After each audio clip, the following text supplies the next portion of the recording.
You're listening to the Author Stories podcast, bringing you the story behind the stories and the storytellers. Today is a special release, a special report with my friend Nick Cole, here to talk about the Apocalypse Weird project and his first book coming out in that series called The Red King, which drops Black Friday, the day after Thanksgiving here in America. I would also like to thank our sponsor, Scrivener. Scrivener has just signed on to sponsor the podcast. Scrivener is a product that I have used for over a year, and I do all of my writing in it. It is a way to organize everything that you do, to outline for people that aren't outliners, to easily move portions of your project around. You can go to the Author Stories podcast at hankgarner.com to see more about it. There's a button on the left sidebar with a Scrivener icon. If you click that, that will take you to getscrivener.com. And when you go to check out, you can use the coupon code HANK to get 20% off. That's HANK, to get 20% off of a full license of Scrivener. It's a product that I use, that I believe in, and I think that you will like it too. Thanks for listening, and welcome back to this supplemental episode of the Author Stories podcast. And tonight my guest is Nick Cole, who is no stranger to the podcast. But Nick is coming on tonight to talk about a special project that has been generating a lot of buzz around the internet here lately. And welcome to the show again, Nick. Hey, Hank. I'm happy to be back as always. Yes.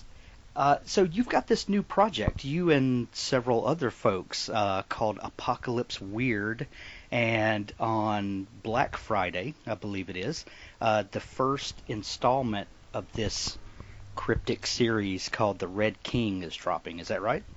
That's right, yeah. On Black Friday, it's going to be an event that we're just kind of, this is kind of going back to the guerrilla days of sort of, sometimes it even just kind of reminds me of an old Andy Rooney, Judy Garland show. We're putting on a show to save the farm. It just kind of feels wholesome like that and good. And it's just this neat project that myself and Michael Bunker and Tim Grawl of Outthink Media came up with, which was something that I think a lot of people have been talking about on the interwebs lately a lot. Digital publishing is going through its constant evolutions, and some people are crying that it's kind of maybe hit a plateau of some sort, and what's the next thing. And so a few people have been talking about the concept of a brand world, of creating a brand world. And so just to establish a baseline, brand worlds would be things like Star Trek or Star Wars or Conan the Barbarian. And when you like if we take Conan the Barbarian and we look at some of the people who wrote Conan novels, you get some pretty big science fiction authors who came in and wrote after R.E. Howard. Or if you look at the Star Wars novels, even the guy who writes Drizzt, the D&D character, Elf Drow guy, he writes some of those novels. I think he wrote R.A. Salvatore. I think he wrote one where he killed Chewbacca and everybody was mad. You can't kill Chewbacca. Huh? You can't kill Chewbacca. I think that was the general consensus, is that you can't kill the Wookiee. We already didn't give him a medal. Now you're going to kill him. But obviously now with the new J.J. Abrams helming of the franchise, I think all those things, it was all a dream. Yeah. But brand worlds are incredibly neat things, because it allows the reader to get excited about something and to watch a world live and grow, just like we do, like with Walking Dead or Downton Abbey or something like that. We watch all these characters live and breathe, and the challenge in writing, I think every writer wants to do that. The challenge for writers is that is, to satisfy the average reader. And I always liken the average reader to being akin to a heroin junkie. You're going to have to write a lot, and it actually is beyond the average ability of the average writer to keep it fresh, keep it interesting, and keep getting the content that the reader demands. If you're a reader like me, you can read a book in a night, and if it's great, you're like, okay, I'm gonna, and that's the neat thing about Amazon, is you can just go on and just download the next one. So I'm saying all this to roundabout say what we did is we looked at the concept of a brand world and we said, all right, why don't we do something like this and tell a story inside of a world. And instead of just one writer doing it, we're going to interview and go after some of our favorite talent and get them excited in it. And then we're going to see if there's some people who want to do it. And so we have, I think right now we have about 10 to 12 writers. And then we have a bunch of other people that are, starting to say, well, what is this? And I'm interested. Actually, some pretty big names, actually. Uh, we have Matthew Mather, who wrote Cyberstorm, and we Awesome. have Steve Seville, who wrote the biggest thing I think he wrote was the script for Battlefield 3. But he's like got like 40 books, and I think one of my partners is actually in a conversation with Ed Robertson today. He was really excited about it, so we actually were able to get the World document to him today. So we've got some really big authors, some crazy authors like Weston Oakes, who wrote SEAL Team 666, which is just this really great paranormal military thriller. Yes, it is. Yeah, some new writers like Eric Totzi and Forbes West and Kim Wells, and Jennifer Ellis is writing this one that really reminds me kind of The Thing. And to finally bring my long-winded answers home, the Apocalypse Weird World is a world. It's a metaverse where a lot of really crazy things are going on, and there's an individual apocalypse going on in each novel. But as we progress through the story arc, we're going to find out how kind of all those apocalypses come together. Ah. So is this a story from the beginning that has an end? Yes, it definitely has an end. Okay. We did not want to do the Lost thing and say, it's all a dream, or whatever, however you want to interpret that. No, there's not just a beginning and an end. There is a beginning, a couple of middles, and an end, and we see this going about 5 years.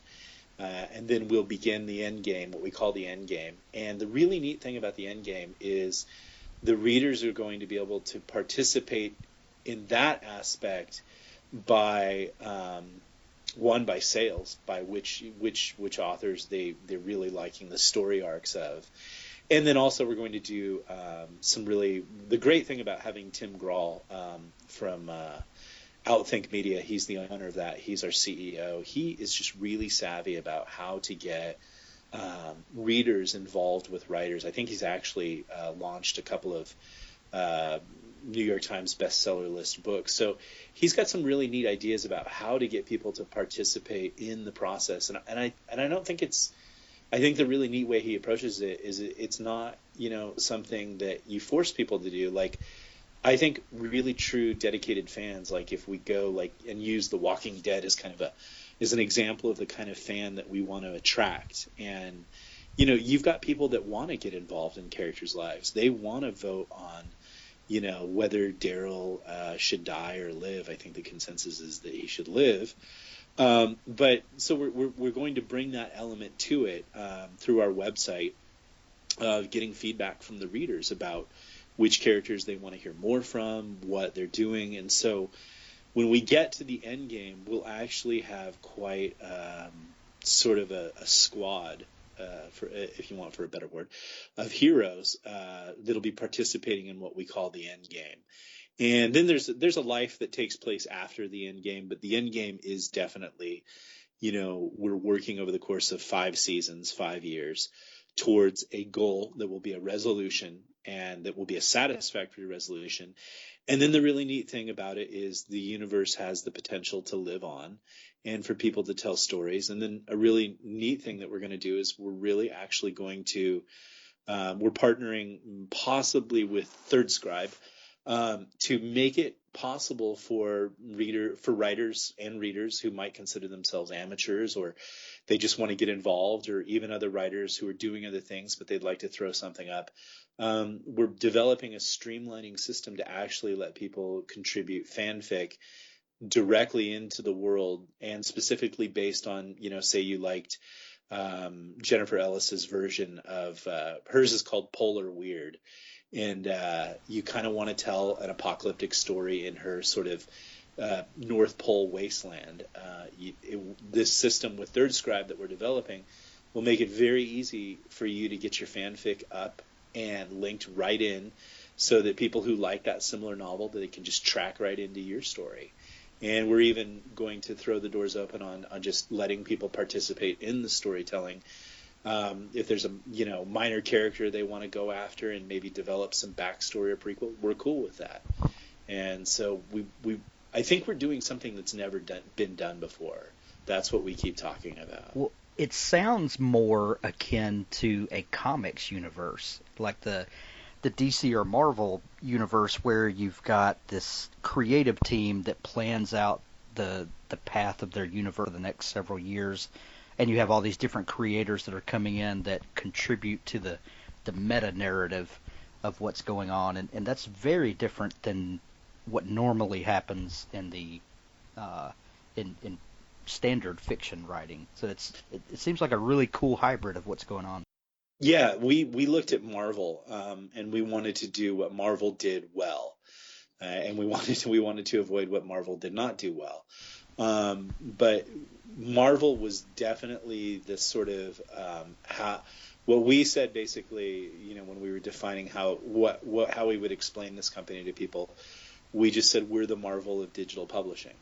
And yeah, we want to tell, we want to tell Black Panther's story. We want to tell, Captain Marvel's story or Miss Marvel's story. But we're developing those heroes, and these writers, these launch writers, are developing them. And then the really neat thing is the fans, people who want to participate with fanfic, they can actually develop these characters. And if the feedback from the fan base is, hey, we want to know more about this post-apocalyptic mechanic / gunslinger down in Missouri, then we're going to actually offer a contract either to the writer who developed him to develop that character, or like Marvel, we're going to task another writer with developing this story arc, and then we might have some suggestions, like we'd like to move him into this sort of sphere, and there's a definite villain. As much as the writers are more developing the heroes, we developed the villains for them to fight. And so we would say, we want this guy to go ahead and juxtapose against this villain in this venue. And that's kind of the same thing that Marvel does. You get an assignment, you've got to take the character from A to B. And so that's why we say, yeah, we're kind of the Marvel of digital publishing. And we just think it's really neat because it really will be an integration of, I think one of the saddest things, I mean, it's really hard, but like if you take Harry Potter, for example, there are people that hate the ending of Harry Potter. I mean, they absolutely loathe it and hate it. And you know what? For every major series of books, you're going to get fans that just, they felt like the writer, lost touch with what they fell in love with, or whatever it is. And so I think we're going to do something different in that, we're actually going to work with the readers hand in hand to go the way that gives them a satisfactory ending, to keep some characters alive, and to kill off some characters. We're not doing this, by proxy. We're not going to be doing story development by proxy. But at the same time, we want to know what the readers think. And I think when you have individual writers, and a writer gets a big contract with a big publisher, and they wrote the first book and it's great, but now they're on book 7 and they have too much money. And like one time I was watching this documentary on Cheers, and it was about the last season, and one of the minor actors said the problem with everybody on Cheers is they were too big to be in the room anymore. They had too much going on. And I think sometimes when writers write major series, this sort of celebrity of themselves might distract, from the storytelling goal. And I think the really neat thing about what we're doing here, and Apocalypse Weird is just a brand of what we're going to be doing. We're actually looking at 2 more milieus to launch in, and I think this will kind of maybe prevent where fans have a tendency to get disillusioned with universes. I I've got so much just buzzing around in my head right now. I'm just trying to figure out which side I'm going to stab into here. So the buzz that I keep hearing is this is something that has never been done before, and um, how do you balance? Because you bring up such great points about when a writer gets deep into this series, and then the readers feel like that the person that created that has lost touch. Uh, well, looking at it from the creator standpoint, you say, well, this is my character that, this lived in my head before I ever gave it to you. Um, how do you balance those two things? The creator holding on to creative integrity, yet the readers that the story has kind of been birthed into their life, they get to hold on to a piece too. How do you balance those things? I think we have to switch artistic forms real quick to just get an idea of the severity of this. Because there's only I think, two groups that ever really, like, if we switch to rock and roll, there are only two groups in my mind that have ever pulled the hat trick of not losing touch with themselves Yeah. and continuing to entertain. Now, most bands, they come out and they just dominate for like a year. And the album that they wrote in a garage or on someone's couch when they had no money, Right. and that's the album everybody loves. Right. And When they're then hungry. right, and then they go out on tour and they get all the the sex and the drugs and the rock and roll and limos, and their perspective changes and they're not hungry. And it's amazing how oftentimes the second and third, and you get down to the fifth albums, and they're just train wrecks. Yeah. But the only two groups that ever pulled it off were the Rolling Stones and U2. They were the only ones that never deviated from who they were from beginning to end. I don't know how they do it. I mean, Well, the saying is that the first album you're hungry and you're full of angst, and the second and third album you're too busy picking out drapes. exactly. Yeah. Because No, you've that, got that, money. yeah. And so when you see it now with writers, most of us write in we write in a vacuum. We don't have your first novel, you don't have a contract. You're begging for anybody to read it. You're just putting it up on Amazon and hoping people like it. You're in love with the process. You're in love with the characters. Your vision is true. And then, okay, so you bang it out of the park and you're going to every convention, and, the publisher comes in and hires you. They give you a huge contract because you held out and you have lots of money, and you become, a celebrity. And suddenly, you get involved with Hollywood because if you're successful enough, you're going to get a movie distribution deal, and you go out there and you get lied to, but you want to believe the lie because it's a beautiful lie. And, the New York Times calls and asks you for your opinion about global warming, and you think you matter, and, you're doing all this stuff that's Right. not writing. And then suddenly the agenda creeps in. Like, I've seen writers, suddenly they feel like instead of writing, the fiction I was writing, now I have to write about social issues. And social issues are fine and dandy, but when you start wedging them in because you think you're some voice for the people, you're probably sacrificing the storytelling. Yeah. And so all these things happen. But I guess going back to the Rolling Stones and the U2, the really neat thing, I think why they were able to do it is because they're not I can't get no satisfaction or rattle and hum. They are them. They have a very distinct, it doesn't matter what song we're singing. This is who we are. And I think sometimes writers have a tendency to lose sight of that um, thing, that you start with a brand and don't try to change the game. Don't try to suddenly start writing romance novels when you wrote post-apocalyptic fiction. That's a hard hat trick to pull, and I don't even know that the most successful people have ever done that. I think you kind of just got to do your monkey trick, and you got to kind of keep doing it well. And so why I think, coming back to Apocalypse Weird, why I think this is going to be great is we as purists of this universe that we're building with our writers, we want to see it stay the same way. And we want it to be a place that when a fan says, "Oh, there's a new Apocalypse Weird novel," and we're dropping 2 every month. That's our goal. We're launching with 5 in February, and then we're going to drop 2 a month. Every Are you going to drop 2 a month for we're going to drop the two a month 5-year period? for the 5-year period. That's a Yeah. boatload of novels. It is, and that's why we have a boatload of writers, and we're just we're just signing them up and saying, here's our word count, between 55 and 75,000. Go for it. Tell the story you want to tell. Don't worry. We're providing them with an editor, and we're doing covers. So all that stuff that takes indies forever to do, we're doing a lot of it. And Mike Corley just did the first Red King cover, and it was well received. And it's amazing. I think people really got an idea of what we're trying to do. And we're going to do all that stuff for them so that they can continue to write. And then we're paying them we're paying them above what big publishing is paying writers like me, which I have a HarperCollins deal. And what I'm paying my writers is nowhere near what we're getting paid. Or what I'm getting paid. But what we're paying our writers for Apocalypse Weird is nowhere near what I'm getting paid as a trade publication writer.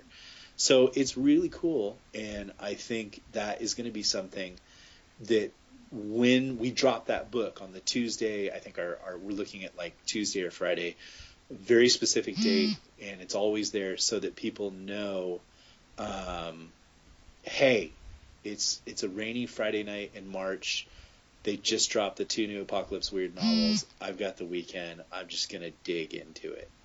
And, and they're not going to get anything that's, off kilter.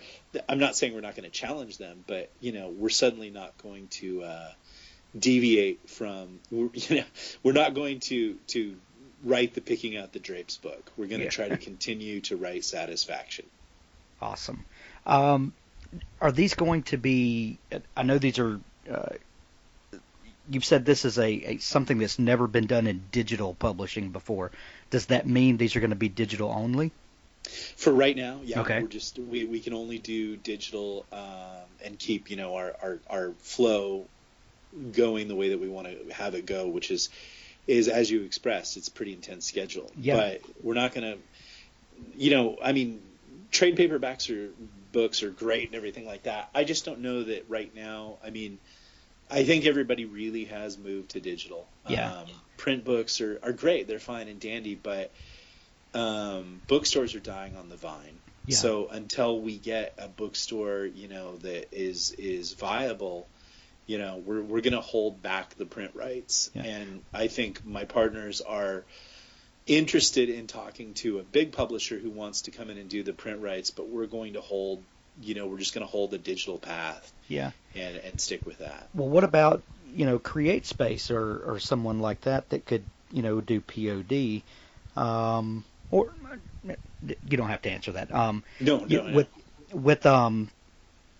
I just think that if you create this massive universe and you've got this giant cohesive thing, when the story's all said and done, there might be a certain group of people that would love to collect those paperbacks. Oh yeah, for sure that would be neat to do. But we're launching the Red King a week and a half from today, and then we've got a window between now and February 23rd to get 5 books ready, and then we go right into 2 books a month. And I think right now we have writers out through next year, and it's a lot of work. So we there are things that we streamlined, and we're not going to be concerned with that right now. It's a minor no-brainer thing, but everything costs us money, and so we just said, now this brings up an interesting point. Part of, and it's something I probably shouldn't talk about, but I'm just gonna talk about it because we're all friends here. Just lay it out. Yeah, we want readers to discover this neat thing that we're doing, and the whole print thing brings up a very interesting thing. We're doing some things in our books that couldn't be done in print, and so what we've done is we've placed digital Easter eggs within the book. So there will actually be sort of clues or sort of things that you encounter in the book that if you do a little bit of detective work, you get a nice surprise. And it's not, something cheap or crappy. It's actually, um, I'll give away one. We've hired a comic book artist, and if you discover the clue within the digital edition, then there's a referred to event in the Red King that, if you put in the right code and you go to the right place, then you kind of get to see what really happened in that referred event as drawn out in really nice comic panels.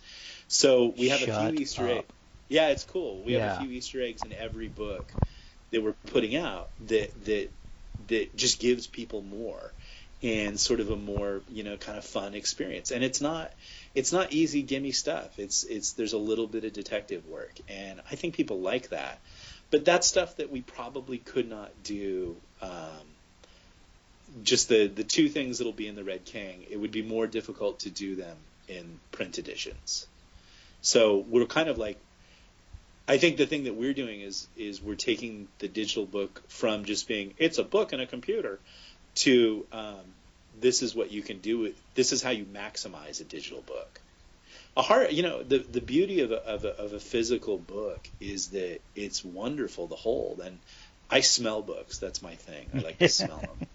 And, I love it. I will always love that. My wall is filled with, and I still buy them.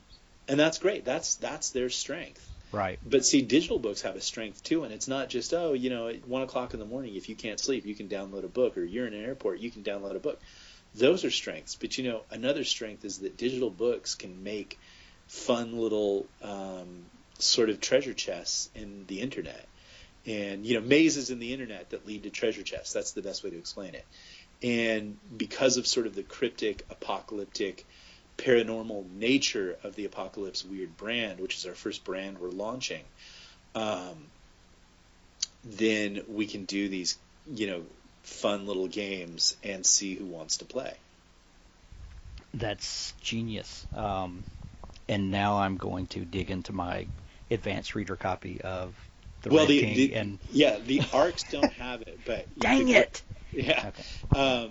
Because we just wanted to give the ARC as a whole thing. But here's the cool thing: the Red King is free on Black Friday. Nice. So we wanted to give the first one away free to everybody. So you can throw your ARC in the fire once you finish it. Okay. But I wouldn't. It could be a collector's edition. Okay. And then you can just re-download the actual official one that's going to be up on Amazon. And we're giving it away free, and it'll be, a really cool experience that we think people will dig, and it's going to take them some places outside the book. But, they definitely have the whole story, but then, there will be these neat, cute things that they can go into. Awesome. I want you to tell us about the overarching story that's going on with Apocalypse Weird. And I want you to tell us about the Red King and how it sets the stage for all that.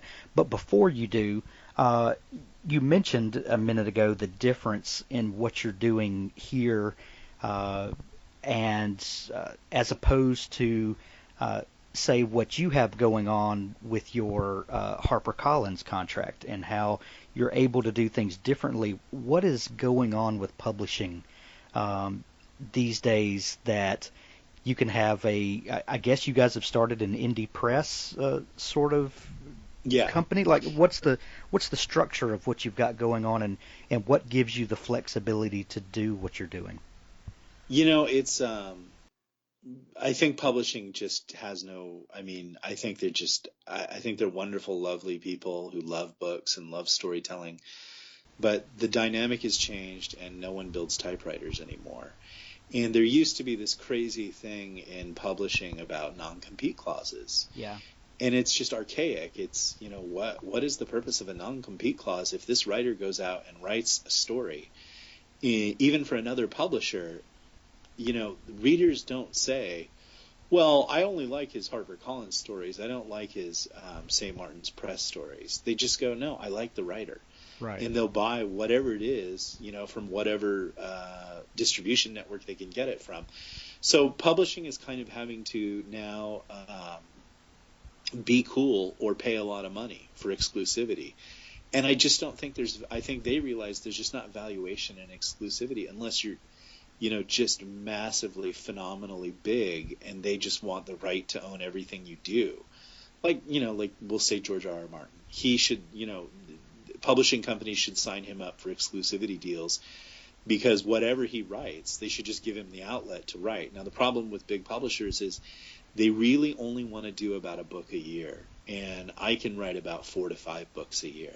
Right. So, I've been sitting around this whole time since I first signed with them, and I started to deal with them in 2011 and signed my contract in early 2012. And I pumped out 3 more books for them over, the course of 2 years. And I just felt like I was chomping at the bit, and I would send them pitches all the time. Hey, let's do this. Hey, let's do that. And it was just like, no, you don't understand. You're kind of nobody, and we only want to do 1 a year. And I was like, well, I'll go over here and, do some digital. I have novels just sitting on my desk that I want to release, and ones that I've even bought covers for. And, then my agent said, well, if you do that, I'm not saying they will do it, but they have the option of, making your life miserable. So I just began new contract negotiations that I should be, finishing any time. But basically I got the okay that I can just go do what I want now. And they're kind of beginning to realize, unless you're George R. R. Martin massive, it kind of is better if you go out and do other stuff.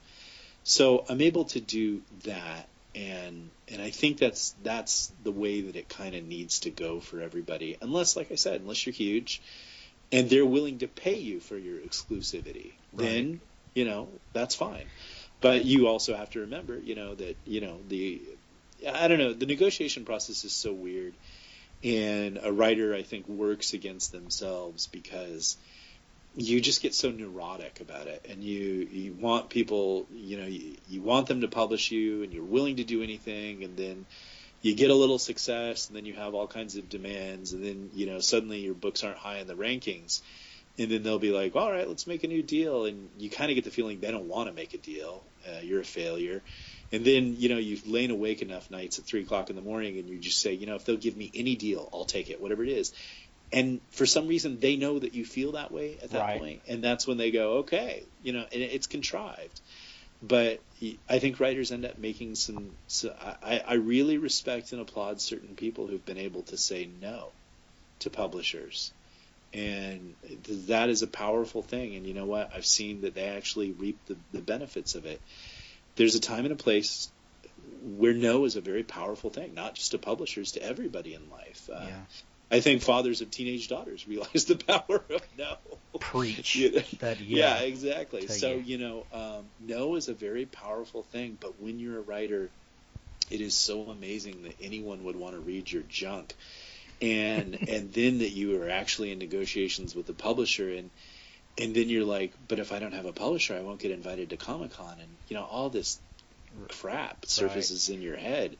And in the end, you make a horrible deal. So, no is a very powerful thing. And some of that goes back to the conversation we had earlier about the second album syndrome. That then you have this perceived lifestyle or of success that you have to maintain, and then you start making all these horrible decisions based on maintaining what you may or may not have actually accomplished.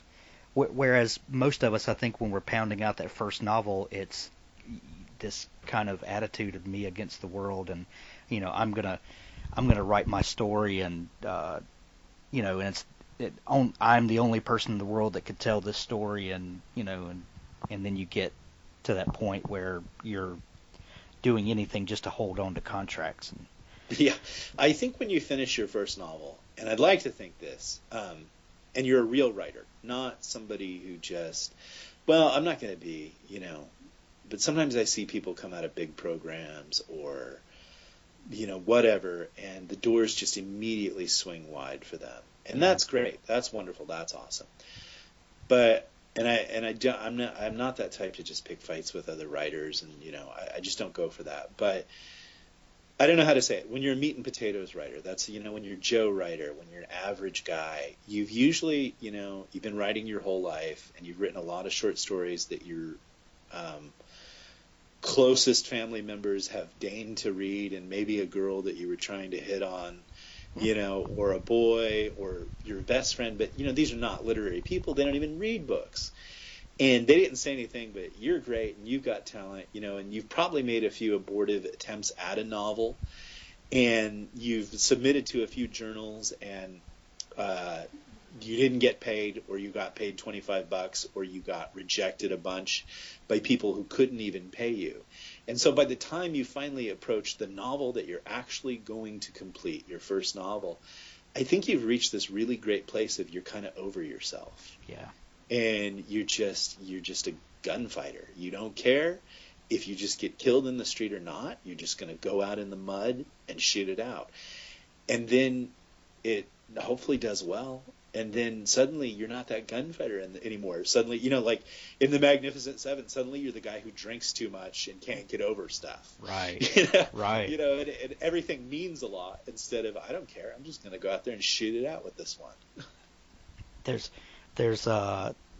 something beautiful about having the freedom to just say what's on your mind, right? And to hit publish on that, and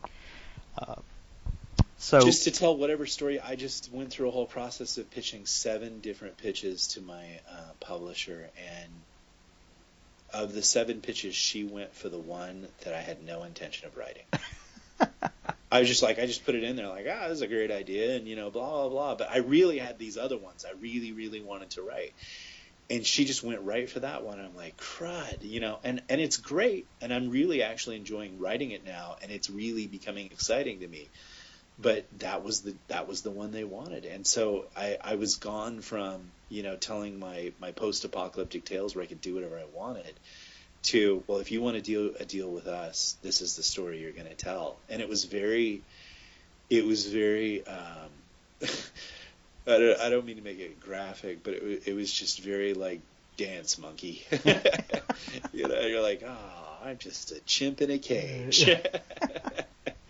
well, Nick, we all hear stories of how advances are dwindling for new writers, and how it gets harder and harder to earn back your advance. And if these publishers have authors on exclusivity agreements, but the terms are not necessarily great, and it gets harder, how are writers in the big publishing world surviving these days? Well, I think a lot of people have jobs. Yeah. And, here's just really, it's a tiered system. It's a tier 1, 2, and 3 system.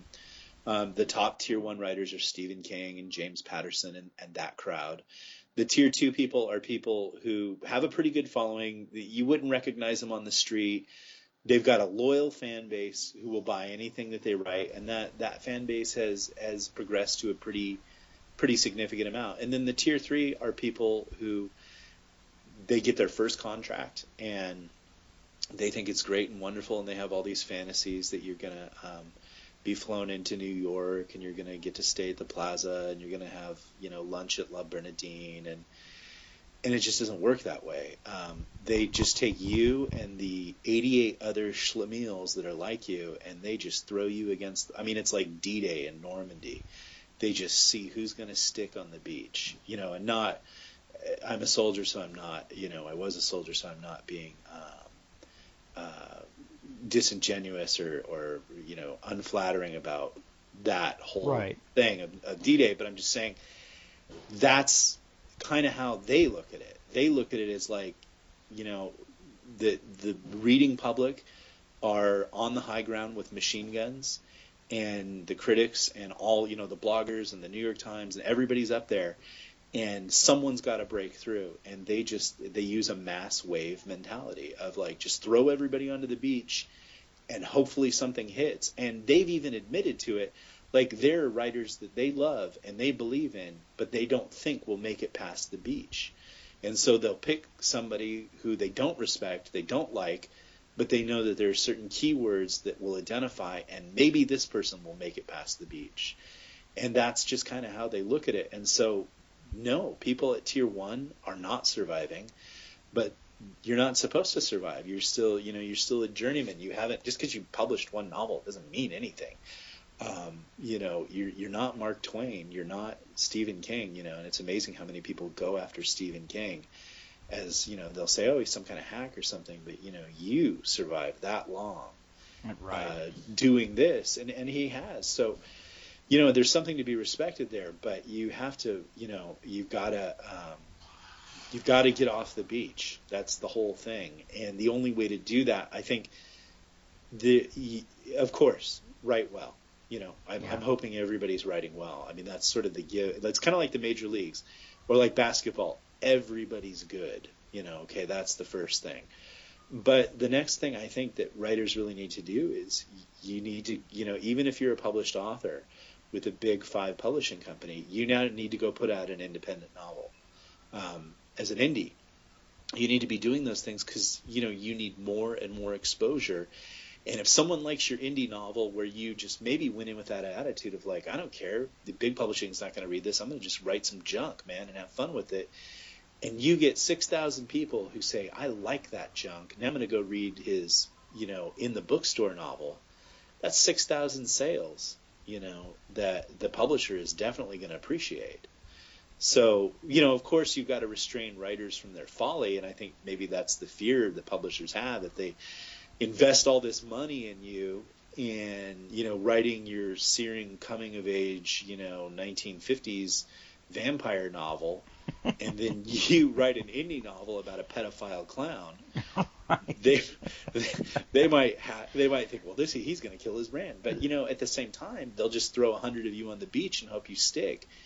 It's kind of like, but, okay, you could pay for a review at one of those places that you pay for them, or, maybe Boing Boing will mention your novel or whatever, but like, it's very hard to get off the beach if, no one's talking about your book, and, big newspapers and the ones that people look at and stuff, and even someone was just explaining to me the ranking systems for the New York Times and bestseller in the USA bestseller list, and it's fairly rigged, for you to get up there. So how is anybody going to find out about you? And that's really the neat thing about digital publishing with Amazon and all these services like BookBub or whatever. It just gives you that opportunity to do something that's accessible. And accessibility is what you want as you're starting. When you're on the beach, accessibility is what you want. Yeah. Well, and the days of Harper Lee writing To Kill a Mockingbird and then going back to your South Alabama town and living in seclusion for the rest of your life, those days are over for writers that, to publish that one book and then walk away into the sunset. I still, yeah, no, I think, again, I don't want to say real writers or whatever, but, my profession is writing. And right. I haven't written anything. I've written one thing, I think, that really resonated in the culture. But some of the other things I have written so far just didn't make the impact that I thought they would. And so, no, I get to write forever, but see, that's neat. Every time I sit down at my laptop, I always have this moment where, like, I love writing. I love telling stories. And so I wouldn't want to stop. But yeah, there is sort of this whole, super weird protected culture of, highfalutin important writers, right. That they get, I wouldn't say they're loaded, but somehow they've managed to con a bunch of people into keeping them in cocktail parties at the Hamptons and on staff at certain colleges. But, one of our writers, Steve Seville, he was just talking about reading a writer that he absolutely loved. And he just confessed, like, I finally have to admit, this guy's lost the ability to entertain me. And he's one of my favorite writers. And so the danger of success is that it has a tendency to really wreck things. Yeah. I guess I would say with George R.R. Martin, like, listen, if and every time I turn around, this dude's at a convention, this dude's at a movie premiere. I mean, I'm surprised he's not on some Real Housewives show. and then I hear every George R.R. Martin fan saying the same thing: write the book. Right.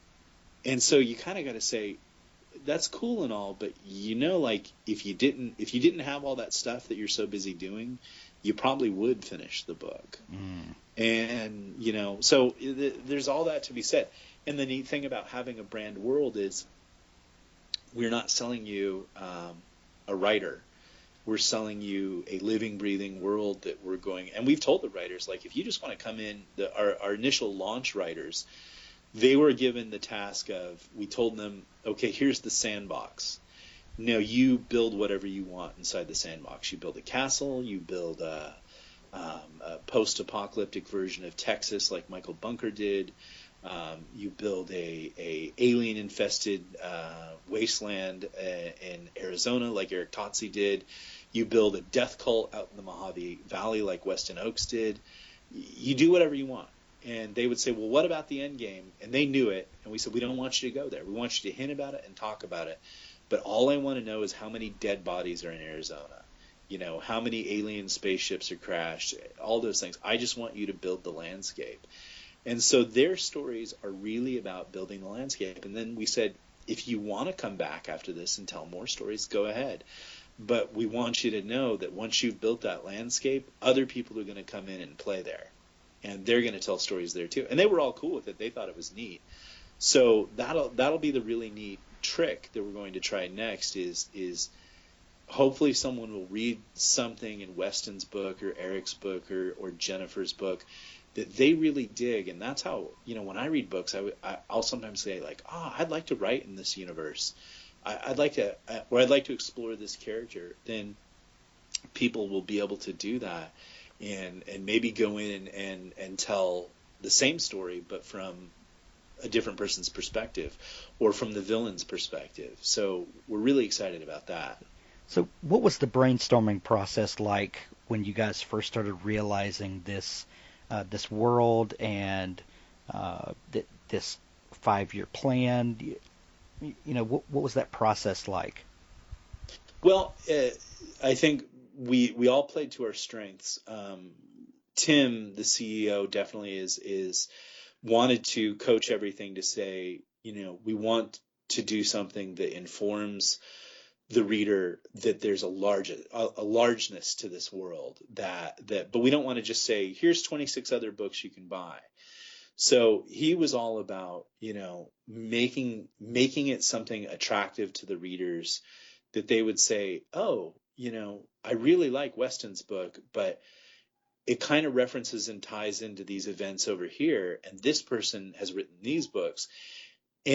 But at the same time, we didn't want to read, but you have to read all these books to get the story. And so I think the neat part that we can't talk about is that, you can drop in or drop out. You can collect all the clues if you want, but you'll be able to enjoy every book based on its own and every arc based on its own. And you don't have to really know about the zombies down in Key West and Havana that Forbes West is writing about if you're really attracted to the aliens in Arizona. So that was Tim's approach to it. Michael's approach, and he has developed a fully living, breathing world with his Pennsylvania series. Michael came in and said, I want to tell character-driven stories that people fall in love with. So Michael was very much about developing main characters that people will want to see, not just in this story, but in several stories. And then what we talked about in the end game, which is the end game will kind of be like a cross between the All-Star game and the Super Bowl. And so it won't just be, it would be like, the end game would be like if the Super Bowl were played by All-Stars. And so what we wanted to do with that is make something that definitely is the culminating event in the Apocalypse Weird universe, but then with our best and brightest characters that readers love and that the writers love to write about. And then I just came in and made a bunch of crazy demands about green M&Ms. No, I came in and said,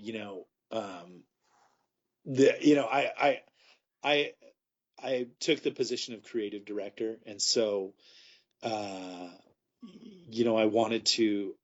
had to come up with a world that we could work in that wasn't boring and oatmeal, and at the same time wasn't lost, where we could, as in the TV show, where we could go horribly wrong and, be 3 years into it and we've done something critically wrong, or we've just been, we're not going to do the let's throw 26 things against the wall and see what sticks. No, so I had to come in and say, well, here's the progression, and we had to have a philosophy to the universe to govern it. And then we had to have a philosophy of how the writers interact with each other.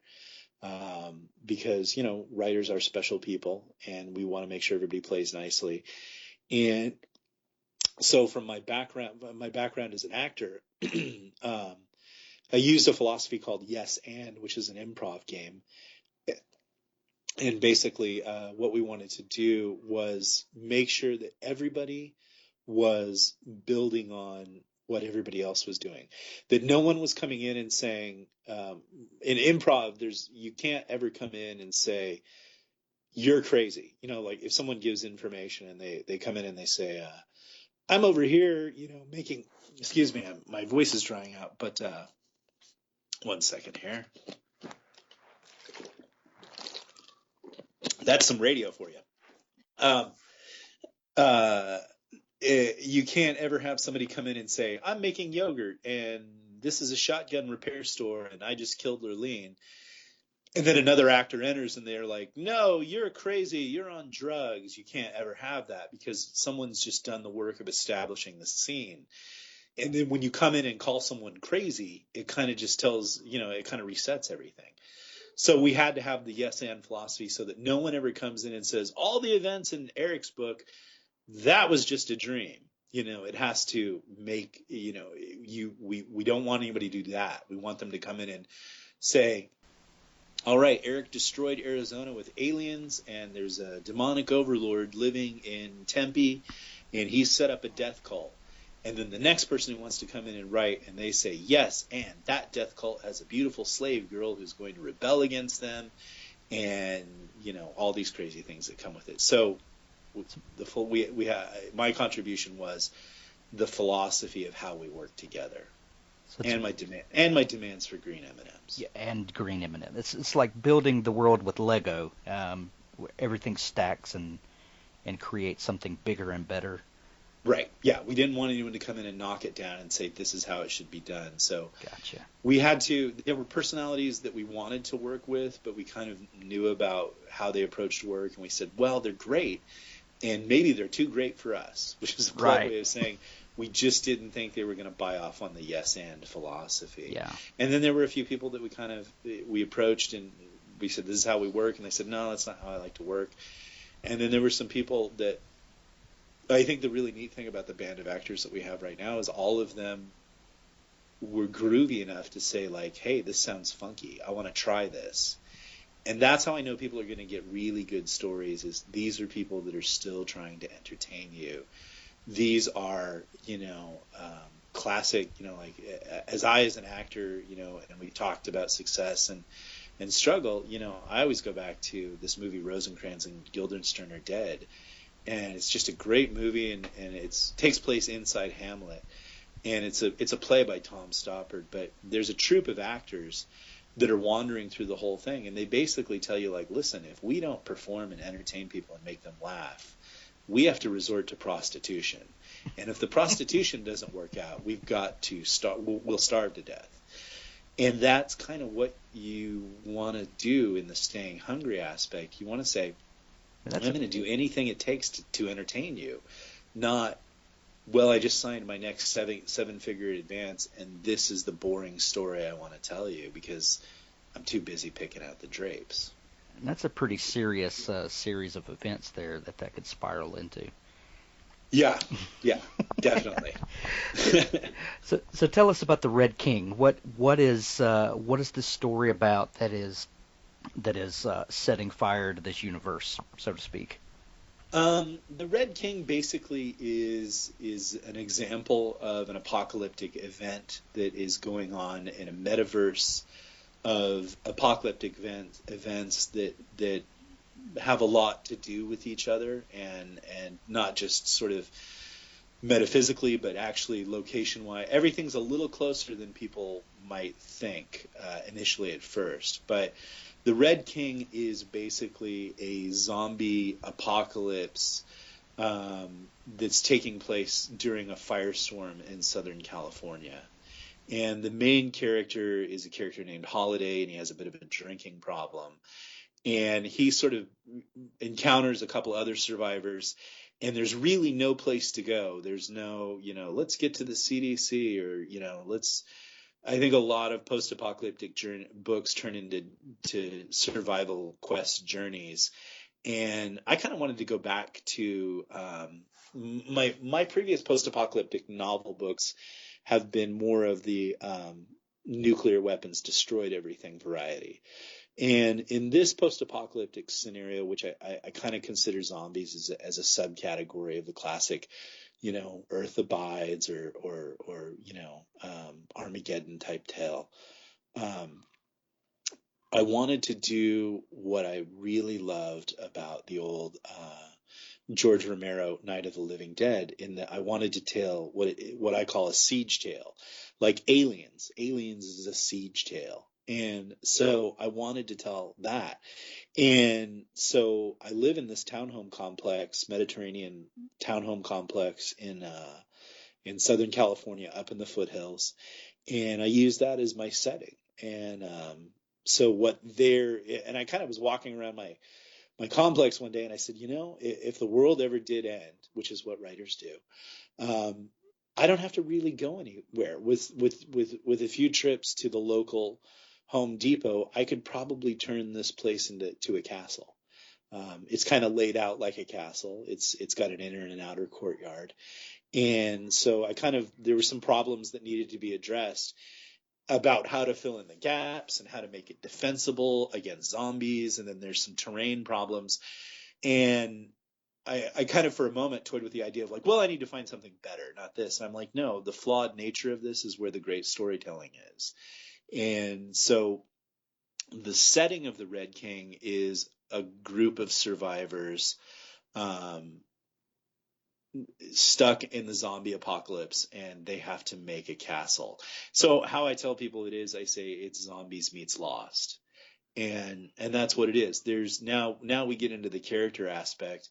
All the characters have a backstory, like in Lost, that has maybe a lot more than they're willing to admit to do with what's going on, though seemingly they're just kind of running into each other and happening to each other.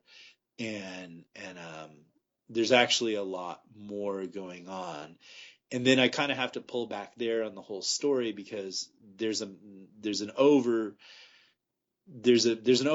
story that has a lot to do with how all these apocalyptic events in each of these books are tying into each other, and then we'll reveal that through the course of the books. But basically, there's some pretty dark forces that are looking to accomplish an agenda, and part of that agenda is sort of the old shock and awe thing of break all their stuff. And so that's the dark. That's the best way that I can say it. The dark forces that are opposed to our characters in our novel, their kind of goal is to break all their stuff. Now, there's a reason for that, and there's something they want to accomplish in doing that, and we'll just have to see if that actually happens. Okay. Overall, survey of what Apocalypse Weird has to offer people. Apocalypse. I guess the clarifying point that I should have is Apocalypse Weird is the brand. That's the Star Wars. Yes. And then everybody will be writing their different stories. Like mine's the Red King, and Weston Oaks is the Red Palm, and I think Jennifer Ellis's is what was it? It was Polar Reversal or something like that. Michael Bunkers is Digger. Chris Portos is Serenity Strain. So those will be the subtitles, but it's all set in the Apocalypse Weird universe. So we wanted to just give an opportunity for everybody to take that first step and just read it and have fun with it and see if it's something they want to be a part of. Will you have follow-up stories to the The Red Red King? King goes 12 novels. It's a 12 story. And Ah, actually, the weird okay. thing about that is, I first conceived of the idea at my first Comic Con 2 years ago, and I was on a panel with Cory Doctorow, and we were talking about sort of the state of publishing and everything like that. And so, just to really do this sort of Cyrano de Bergerac grand gesture, I said, I think you should write a novel a month, and I'm going to write 12 novels in 1 year. And Cory Doctorow kind of like paused and said, well, that's quite a feat, But so this kind of was born out of that. And I've actually done a lot of the plotting work. I've done all the plotting work all the way through all 12 novels. I have the first two novels written, and I'm working on the third. And I intend to work pretty quickly on them, actually. So my arc, which is called Weird, just Wyrd, and forget that word. It has nothing to do with anything.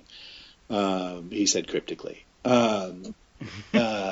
Will just be covered in those 12 books that start with the Red King. And then I like the world so much, I'm actually toying with a whole different